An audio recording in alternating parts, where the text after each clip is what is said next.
أعوذ بالله من الشيطان الرجيم بسم الله الرحمن الرحيم الحمد لله رب العالمين بارئ الخلائق الأجمعين والصلاة والسلام على سيد الأنبياء والمرسلين وخاتم النبيين حبيبنا وحبيب إله العالمين أبي القاسم المصطفى محمد اللهم صل على محمد وآل محمد وعلى طيبين الطاهرين المعصومين ولا سيما بقية الله في الأرضين ولعنة الدائم على أعدائهم أجمعين إلى يوم الدين. Assalamu alaikum to the brothers and sisters and our esteemed elders, bil khusus our Sayyidina. Inshallah, may these mourning for Abu Abdullah Hussein be accepted by Hazrat al-Zahra salamullah alayhi, and may inshallah these nights, brothers and sisters, take this sin heart and wash all of it away, and may inshallah all of us be the closest of the companions of Abu Abdullah Hussein and his son Imam Zaman, Ruhi ba'arwahun al-Maqdaman. Allahumma salli ala Muhammadin wa ali Muhammad. Please move forward. If you can come, please move forward. Please come forward. We have enough space here. Buland salawat. Allahumma salli ala Muhammad wa ali Muhammad. Brothers and sisters, this is not an ordinary night. Night that goes forward and forward, it gets more serious and serious. And if I'm not mistaken, it's the night of Hazrat al-Abbas. And this night, of course, being for him is extremely important. So I thought to myself, what's the most practical thing that we could say in this night, continuing from the night before, of spirituality in Islam and what spirituality truly means in Islam. And we said that it's the tariq to reach Allah.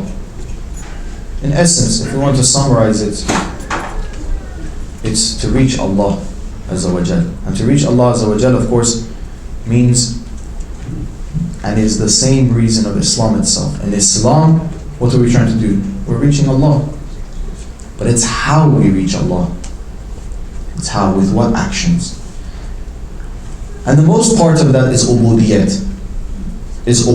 As I've mentioned in the previous lectures, Ubudiyyah is the main thing.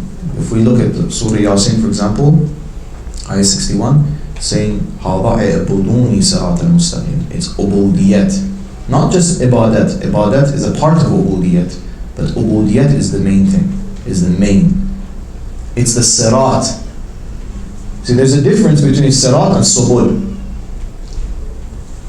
And the example that I gave before is the tree and the branches of the tree. Sirat is, of course, the main path. You know, a river, for example, a river that has the main bank that is going through it, that's called Sirat. And then these canals that come off the river, these small branches, that is a Subul. They're all connected. A part of Ubudiyyah is Ibadat. Of course it is, the Salat that we perform, the Quran we read. However, the main part is Ubudiyyah. Ubudiyyah meaning following the do's and don'ts of Allah, as I mentioned before. But here today, we want to see and open it up, open this Ubudiyyah up more, so we can get to the crux of the matter, we can get to the core of the matter. Who better to learn Ubudiyyah from than the Sultan of the Ubudiyyah, which is Abal-Faḍl al-Abbas. Please recite salawat. Allahumma salli ala Muhammadin wa ali Muhammad. If we see the life of Abal-Faḍl al-Abbas, brothers and sisters, we see Ubudiyyah. Look on that night that everyone got up and said a few words for Abu Abdullah Hussein. People gave speeches. As the Qasim got up, everyone got up and said speeches. Ahlam and Asal. Someone said another thing. Someone said, and they were, where should we go, Ya Abu Abdullah? You know, we have to fight by you. This is haq. You are our Bali. You are many different things. Lengthy speeches. The expectation was also when Abal-Faḍl al-Abbas comes, he's going to give a lengthy speech. He's Al-Amdar. He's the Salar of the Lashkar. He's the main head, he's the leader of the army of Abu Abdullah al-Hussein. The expectation is for him to give a long speech. But what does Abu Abdullah say? Sorry, what does Abal-Faḍl al-Abbas say in that? He gets up and he says, where should we go? When Abu Abdullah tells the people to leave, he says, he takes, and pay attention to this point, Abu Abdullah says, I take the duty off you, anyone that needs to go, can go. Up to this point, it was duty. There is no duty on you anymore. Meaning that those who are in love with Abu Abdullah al-Hussein stay. If you're not in love, leave. Duty is taken away. This is the night before Shahada. This is more important. This is higher than duty. This is about being dissolved in Abu Abdullah al-Hussein. This is that you don't even see yourself. All you see is Abu Abdullah al-Hussein. Abal-Faḍl al-Abbas gets up. What does he say? He says, where should we go? Ya Hussein, where should we go? Ya Abu Abdullah, if you are here, where should we go? Let's pay attention to this. What does this mean? This means that Abal-Faḍl al-Abbas does not imagine a world without Hussein. He doesn't even imagine a world without Abu Abdullah Hussein. What is this world worth living without Abu Abdullah Hussein? For him, it doesn't even make sense. He says, what is this? Go where? Ya Hussein, you are here. What's this question? You're here. Where am I supposed to go? If this world keeps circling and this orbiting the sun, but you are not on this world, I don't want this world. I don't want it. And if you pay attention, all the companions that even lived afterwards, Hazrat Zainab, how much did she live after Abu Abdullah Hussein? She had a few duties after that, which we will get to inshallah in the later nights. Her duty being to take the attention away from Imam Zayn al-Abidin, Imam Sajjad alayhi salam,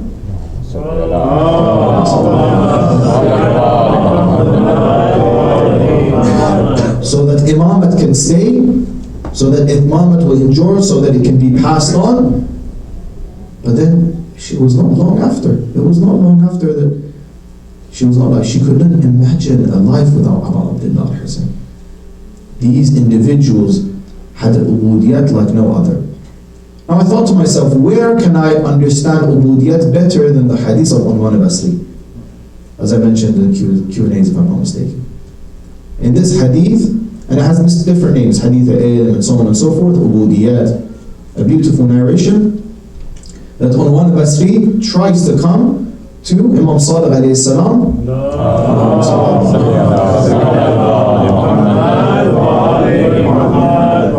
and benefit from Imam Salar alayhi salam. He wants to benefit.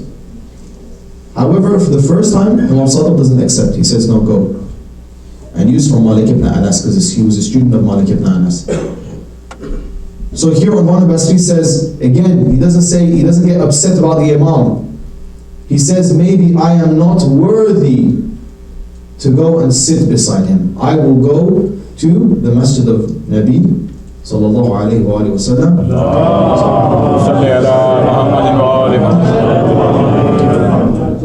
And he went there, he cried and he said, Ya Rasulullah, make the heart of Imam Sadiq alayhi salam soften it for me, so that he will accept me. When he comes back, what happens then? Imam Sadiq says, okay, come in. But still go to Malik ibn Anas. This is the introduction. What happens then? Malik ibn Anas asks Imam Sadiq, what is Ubudiyyah? First, Imam Sadiq alayhi salam says the importance of it. If you want true spirituality, if you want true, the haqiqat and the truth of Islam, it's in Ubudiyyah. But what is Ubudiyyah? What is it? And he asks, Ya Abu Abdullah, what is Ubudiyyah? Well, Ubudiyyah is a few things.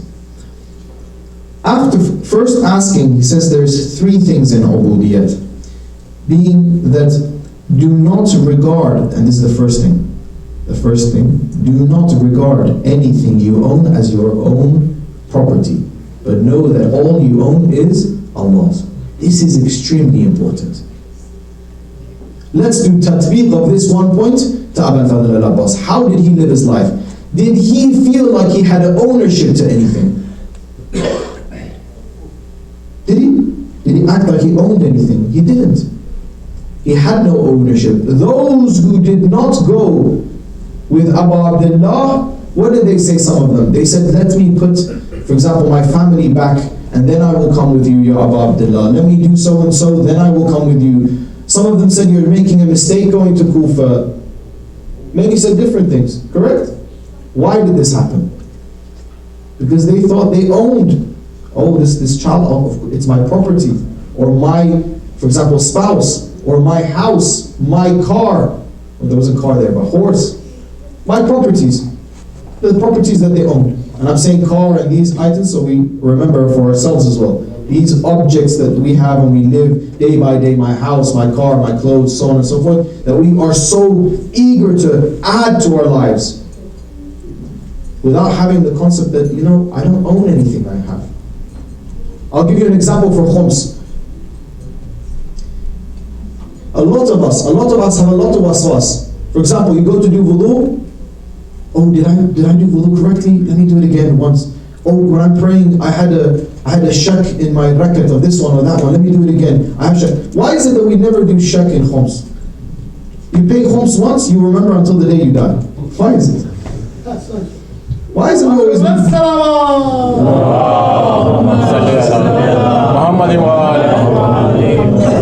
It's as if they're tearing my heart out of my chest. And this khums is going on. Yeah? We never forget. We never forget. This khums, what is this ideology of khums? This ideology of khums comes from this, brothers and sisters. I think this money is mine, and I'm giving 1/5 away. Wrong ideology. It's wrong ideology. The whole money is Allah's. He's letting you keep 4/5. It's the other way around. But unfortunately, we feel like this is my property. So it's painful. It's painful. It's painful. We never do shak, whether it be to the amount, whether exactly the date I gave the money, when I gave the money. It's property, right? It's property. I feel I have a hirs towards it. But you see the companions of Abu Abdullah Hussein, they were so immersed in Abu Abdullah, they didn't pay attention. They didn't even have attention to these objects. I mentioned before the surah of Hazrat Yusuf, where this is a materialistic, obviously, example. They were so immersed in Hazrat Yusuf's beauty that they were cutting their hands and they didn't realize it. They didn't realize it. What beauty does Abu Abdullah have?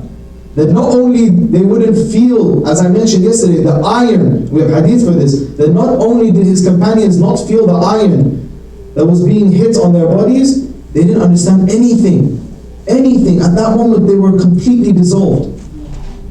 They had no attention to pain of, that's why you get someone like Hazrat Qasim saying, Ahla min asal. Why is it sweeter than honey? Because I don't feel anything. For me it's all the same. For me it's all the same. There's a beautiful narration about one of the, there's a book that says that ahwal and the stories of all the awliya of Allah, all the way from, for example, the time of the Prophet till now days. And there was one woman that she was awliya. There was a discussion being held about who is awliyaullah. Who is it that reached to this maqam of awliyaullah? The first person said, well, you know who is one of the mu'mineen or the awliya? Someone that has sabr wa ta'a. Has sabr. Has patience when troubles come. This person is awliya. If they can truly have patience, that means they're the one of the awliya. The second man said, no, that's not enough. Someone is awliya if they have a ridha, if they're, content. They feel content with the problems, with musibah. When musibah comes, when problems come in their life, they say, not only am I enduring it, but because Allah said it, I accept it. I have this sense of acceptance towards bala and problems in my life. The third one said, no, you're getting a mistake. Awliya Allah, this is another maqam, this is a higher maqam. Those who love musibah, because it is from Allah, those are awliya Allah. So musibah comes to their lives, they have problems, they have issues, but because this is from Allah, they enjoy it. They enjoy it. The story, for example, let's take a pause here, the story about Allama Tabatabai rahmatullahi alayh. They say one day in his later life, He was coming to his house and he saw his landlord is kicking him out. Why? Because he didn't have the rent. Allama there said, Alhamdulillah, that Allah has seen me worthy to test me. Allah has seen me worthy to test me. See that ideology, see that mindset. That's a mindset that we need to adopt. That not only is he not upset about it, but he's saying, Alhamdulillah, Allah's seen me worthy, He's testing me. I'm worthy of this test. Do you understand? So its example is, this opponent is worthy of me. This challenge is worthy of me. There's a higher level of awliya, and this is for the companions of Abal-Faḍl. This woman that she's awliya, do you know what she says? She says, no, that's not what awliya are. Awliya Allah is that whether pain or pleasure, it's all the same to them, because they don't even feel it. For them it's all the same. Attention is towards Allah. All their attention is towards Allah. Abdullah on the Zuhr of Ashura, he was like this. And if we want to reach to there, you have to go through the Imam. Those that reached to that level of Tawheed, they went through their Imam. They were dissolved in Abu Abdullah, therefore they were dissolved in Allah. That was their way. It was through the Wali of their time. They didn't feel anything. Pain, the iron, all the same. Pleasure, all the same. They didn't feel it. You know, when you're excited, you're doing the sports, and for example, someone hits you, and while you're so immersed in the sports or playing games or whatever it is, you look at your hand, you've been scratched, or someone's hit you, or you've been bruised, you didn't even feel it. Why? Your attention is not there, your attention is somewhere else. Your attention is in the game. That's why you see with Amir al-Mu'mineen, when he's performing prayer, what does Hazrat Zahra say? Take the arrow away when he's praying. You all know the story. When did they take the arrow away? Because Hazrat Zahra knows when Amir al-Mu'mineen prays, the attention is only to Allah. He doesn't pay attention to anything else. I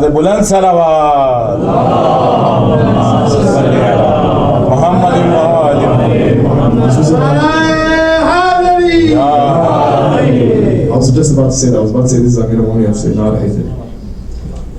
So the first one, brothers and sisters, of course, it is not having any ownership, not giving any ownership to the things that we own. The other is to not planning our affairs, that the servant does not attempt to plan his own affairs. What does this mean? Does that mean that we shouldn't have timetables and we shouldn't plan our day? Of course it does. We're supposed to plan our affairs. But this has another hidden meaning. And we can see in the troubles of today that we have with some other entities that want to get rid of us. Sometimes we think about the result. We think about, oh, what will happen? I have to pay attention that, we will be victorious. This is the wrong mindset, brothers and sisters. Being victorious is in the hands of Allah. For me, the important thing is to do my duty. That's what the shaheed mindset is. First we need to have a shaheed mindset, then you will be a shaheed. The shaheed mindset is that, for me, the end result doesn't matter. Whether I am killed or whether that I win, for me is all the same. I'm trying to go to Allah. My duty is important. What's my duty now? What duty do I have now? Is my duty to, for example, watch after my children so that they grow up well? Is my duty to help my community? Is my duty, for example, to stand up against injustice? Is my duty? So we have loads of duties throughout the day. A shaheed mindset is a mindset that, yes, I do plan for the future. Of course I plan for the future. We must do that as mu'mineen. But however, the end result is not in my hands. The end result is not in my hands. I am only after duty, because it is through duty that I have the acceptance of Allah. Only. That's how I will have the acceptance of Allah. And third, and probably one of the most important ones, but the one that we neglect the most, brothers and sisters, unfortunately. Very important, but we neglect it. Here, Imam Sadiq alayhi salam is saying, a person that is a true abd, a true Ubudiyyah, what is the true Ubudiyyah? Is that he spends or she spends all of his or her time on the do's and don'ts of Allah. Constantly. and is committed to it. Not one day, okay, one day, I did all my salah perfectly and I read a little bit of Quran and I was good. Alhamdulillah, I did one day. Okay, I'm going to take a break next day. No, it's not taking a break the next day. What do you think this is? Football practice? It's not. No, it means consistently, today, tomorrow, the day after, 1 month, 2 years, 3 years, 4 years, end of your life, until the last breath, I am constantly aware of my do's and don'ts. But doing my wajibat, tark muharramat. Constantly. I'm keeping this mirror inside me, this soul pure, purifying it. Purifying it. I'm purifying it, and then giving it glossing it nicely, so it looks good. Ziyad Ashura, for example, when we do first land and then we do salam, I told the Bahja, said, why you do that? First, it's purifying. The first land is purifying. And then what are you doing? You're giving it gloss. You're putting it nice. Then you're doing salam to Abu Abdullah. First is the land, then is the salam. And that's the order, correct? 100 times, not once. Now with the intention of 100 times we say, but the correct Ziyad Ashura is 100 times, right? This is important. You're keeping away from sin. This is another version of it, cleaning. And not performing the sin, not allowing najasa to enter your body, which is, sinning is najasa.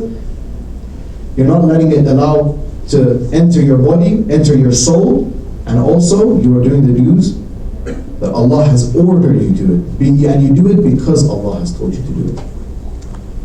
This is Ubudiyyah. This is 3 keys of Ubudiyyah. But Imam Salih doesn't stop there, brothers and sisters. Doesn't stop there. Because it's more than that as well. Then he gives 9 pieces of advice for a seeker of someone to the path of Allah. That was the Ubudiyyah. To the seeker of someone to the path of Allah Azza wa Jal, he gives advice that is very important for me and you. What is this advice? Of course, the first 3 are self-discipline ones. The first one is, don't eat the things that you don't crave. Not eating too much. Now there's many reasons to this. First of all, it's got a tibbi reason. It's got a, doctoral or whatever the medicine reason, for example, for your own medical reason for your body. Eating too much is not good for your body. It's not good for your digestive system. We all know this. We can go and see, for example, whether it be the Islamic medicine or new medicine, or whatever medicine you want to see. We all know eating too much is not good for us. But Imam Salih says, no, eating too much is more than this. It brings himaqat. It brings the levels of our understanding down. It makes our dumber. Someone that eats too much, eats extra, it doesn't let you think. Someone, and you've noticed this probably, when you're not too full, when you're full, you just want to fall over and lie somewhere or sit somewhere. You can't think, you can't study well, you can't do the job well. And again, of course, I'm not saying that we should go in the mountains and, starve ourselves for 40 days and so on and so forth. Of course not. Not this and not that, but to the right amount. As Imam Sadr has another riwayat saying one third for food, 1/3 for water, 1/3 for air, for you to be able to breathe. It's not that I tell you, what did you have for dinner, and you show me. It shouldn't be like that. These are important, these are key advices for me and you, brothers and sisters. Paying attention, and mu'min pays attention to everything that they do, even eating, even sleeping, even getting up. There are some du'as, very short, and Surah Al-Quran, that before you sleep, it's very good to perform them. Doing wudu before you sleep, how hard is it? 1 wudu before you sleep. Your whole sleep that you will have while being in wudu, it is ibadat. It's as if you've done ibadat all night. What easier way to do ibadat than sleeping? 1 wudu, go to sleep, the whole night you've done ibadat. Practical tips. This is the Ma'asumin telling us. This is the shortcuts. Why shouldn't we use these? But sometimes, I'm too lazy to just go and do that 1 little wudu. I'm not saying to the extent that, for example, Sayyid Bahrul Ulum, when he wanted to get up to go to the bathroom to do wudu, He would have a cup next to him, he would do wudu, so until he goes to the bathroom, he would do another wudu. That's Sayyid al-Ahlul, I accept. But at least we can do wudu before we go to sleep. That's doable. These doable tasks, as much as I can, these help, brothers and sisters. Let's not take it as, oh, what is Shaykh saying, these are small little. No, it affects your soul. If it doesn't, the Ma'asumi wouldn't tell us to do it. These are important tips. If our children learn from a young age to do this, you know the effects of their body, you know the effect in their soul, it's very effective. How could it not be effective if the Ma'asumin alayhi salam are telling us to do it? And of course, second, which is very related to this one, after craving, do not eat unless you're hungry. And sometimes you're not hungry, but you eat just for the sake of eating. That's the same. It's the same. Now, of course, we get to some akhlaqi, and this is what I'm about to tell you, brothers and sisters. I know it is difficult. I'm saying it to myself, and honestly, God bear my witness that I'm saying it to myself first. Imam Salar alayhi salam says to those, Allahumma salli.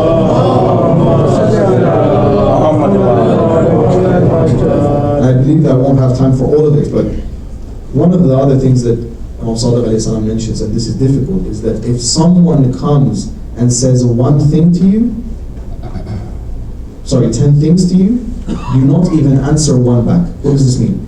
If someone comes and says 10 bad words to you, comes and swears at you, says 10 things to you, you shouldn't even say one thing back. Now this is difficult. This is when true iman is being tested. When a person comes and says, is angry at you, one after the other, it's something that I haven't even done.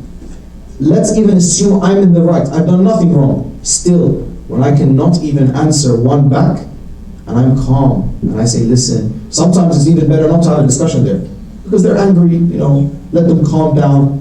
Later on we'll come to the discussion. This is very, very useful for inside the family as well.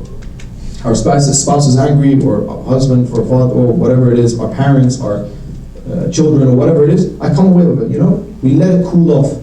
Then when everything's calmed down, emotions are down, logic prevails, we speak to them, listen, this is what happened, but still in a calm tone. If you can do that, alhamdulillah. And it's difficult. It's difficult. Not once, again, not twice, not 3 times, but constantly. Constantly. Abu Abdullah, before the Zuhr or Ashra, what did he do? He went and spoke to her. Of course, some people say he went and tried to make a deal. That's not what happened. It wasn't a deal. There wasn't negotiations. It wasn't negotiations. Abu Abdullah went there to what? Do nasihat, do advice. Listen, it's Mama Hujjat. Still, those who threw rocks, those that said hurtful things, and they said hurtful things. Abu Abdullah himself says, the words that they said to me pierced me more than the spears, hurt me more than the spears. These words were not kind words that they said to Abu Abdullah Hussein. I don't want to say the words on the member, but it was offensive. How did Abu Abdullah answer back? How did he answer back? He said, don't do this. Don't make for yourself hellfire. Still giving them advice, still caring for them. Is it not? Is it not that even in the Qatl he says to Shem, don't do this. Don't do this, you will be in hellfire. This will be the worst thing that you will do. Still giving advice. Of course, that person is deaf, dumb, and blind. But still, the duty of the Imam is still there. The duty, and truly, brothers and sisters, if we want to bring someone to Islam, even in our workplaces, do you know what's the best way of bringing them to Islam? I promise you, it's not saying fiqh. And I promise you, it's not even saying ideology. It's not giving different philosophies, and it's our akhlaq. People will be turned away from Islam because of our deeds, and people will come to Islam with our deeds. Because each one of us, especially in a non-Muslim community, are an example of Islam. What do they have to see in you? Rahmat? Will they see rahmat in you? Will they see akhlaq? Will they see good attributes? Or bad ones? Which one? That is what makes them decide about Islam. I've listened to many stories of people that have converted to or reverted to Islam. In all of them, I've seen one line that is, or one thing that has been all the same. They had one person that was a Muslim that was very kind to them, had good akhlaq, had good khuluq towards them. All of them, without a doubt. Yes, of course, later they read the Quran, they were guided, they read the words of the Ma'asumeen alayhi salam. Not even in the lecture one, what did the Ma'asumeen say? All your duty is to say our words to the people, they will already come to us. Is it not? When the people, it's their fitrah is to go towards Allah. True? And they hear these beautiful words from the Ma'asumeen alayhi salam, they will want to go towards the Ma'asumeen. But what will stop them? My attitude. They say, you're talking about Ahlul Bayt and you act like this, keep it for yourself. Keep it for yourself. Correct? It's our actions. What does my actions reflect? What does my actions reflect? One friend of mine in England, they came to Islam. Guess why? Not him himself, his father. His father came to Islam. Why? Because he was telling me, I went to a Muslim household, I saw how the son was treating the father, the way he was treating it. And I asked them, why are you treating like this? Why are you treating your father like this? He would come in, he would kiss his father's hand. When he's leaving, he would take permission to leave. A 20-something year old in their 20s. When I saw this, I said, where? He said, oh, I've learned this from the Ahlul Bayt. We have to follow the Ahlul Bayt. The Quran teaches us that this. He said, oh, this is a good religion. This is something good. This is something I want to subscribe to. Because we see the other cultures, there's no ihtiram, there's no giving respect to parents. It's fallen out, unfortunately, in some of our communities, being affected by other communities, it's fallen. We're fallen off. This respect to our mothers and fathers is not something that we should take lightly. As I mentioned in the previous lecture, brothers and sisters, even if we do tawbah of the sin, those traces of the tawbah, those traces of that sin will be taken away if we do ihsan to our parents. The importance. When it says that heaven is under the feet of your mother, it's not an analogy, it's not a metaphor. It actually is. Take your head, put it under your mother's feet, that's where your behisht is. That's where your heaven is. Honestly, it is. It is. You want something, you have a problem in your life. Call your mother, say, I have this problem, please pray for me. Watch how it will be resolved. We have hadith, if someone's mother isn't alive, go to the grave. And don't stand on the top of the grave, don't stand on the top of the head, but on the bottom of the feet. Still the respect is there. The mother's passed away. The mother's passed away. He says, no. Still Islam tells you where to sit. Sit at the bottom of the feet. Al-Abbas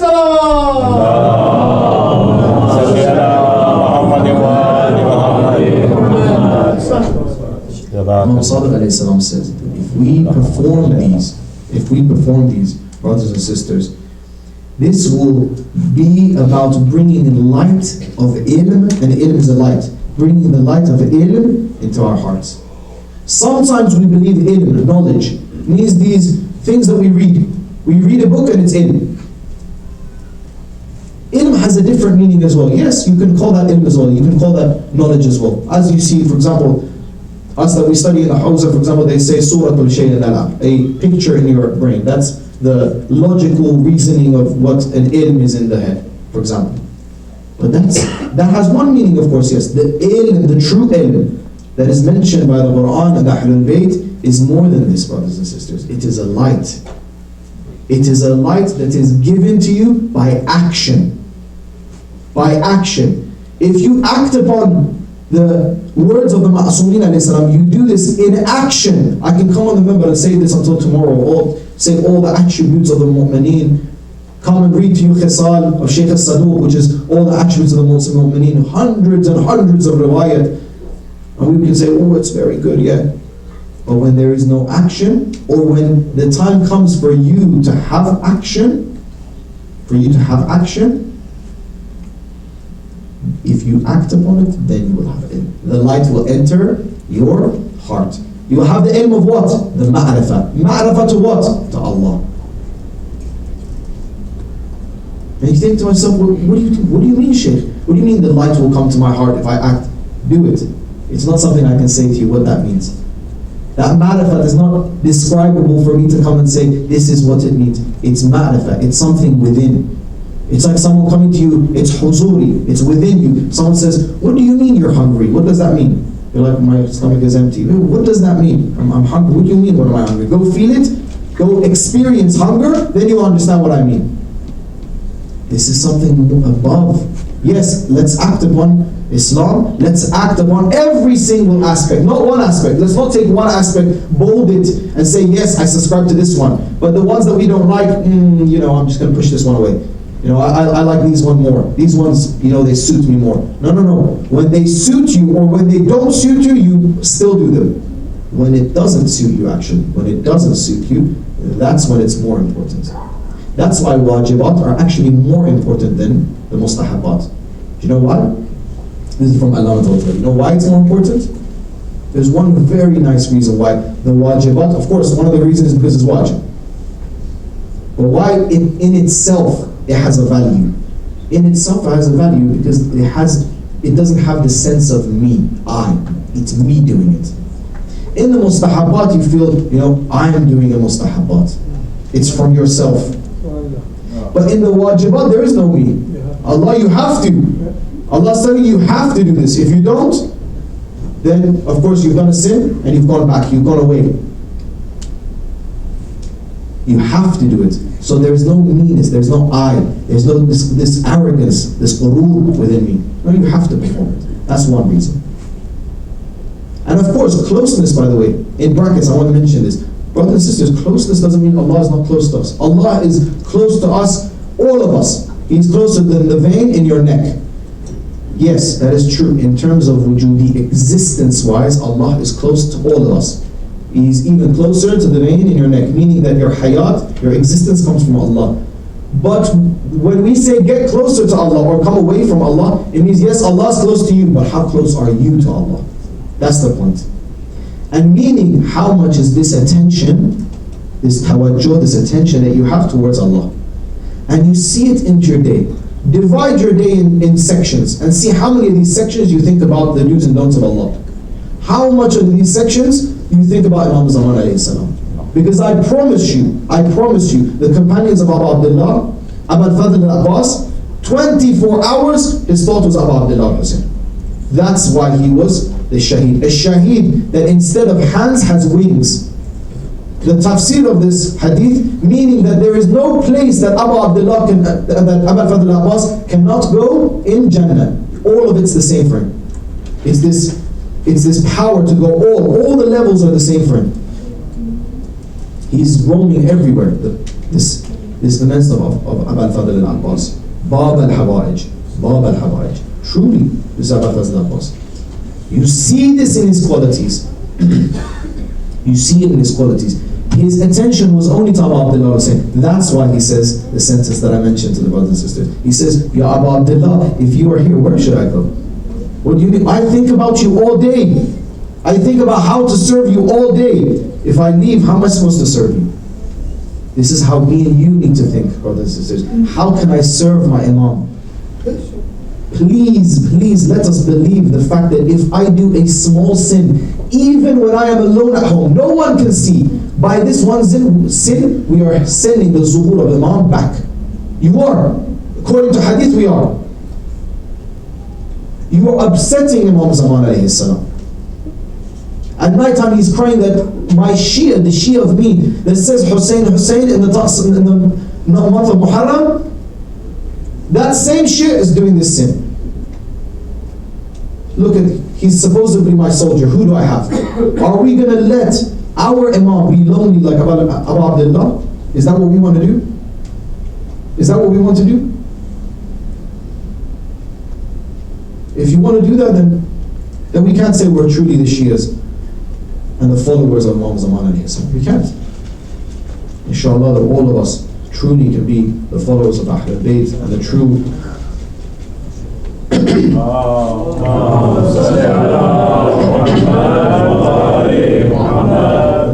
Inshallah, that we can truly be the closest companions to Imam Zaman alayhi salam, and all of us can be just like Abal-Faḍl al-Abbas was to Imam Hussein alayhi salam. I know it's difficult, but praying for it at least.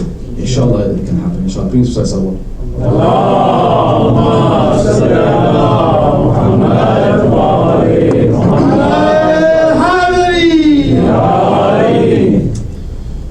Brothers and sisters, we've got to the night of Hazrat Abal-Faḍl al-Abbas.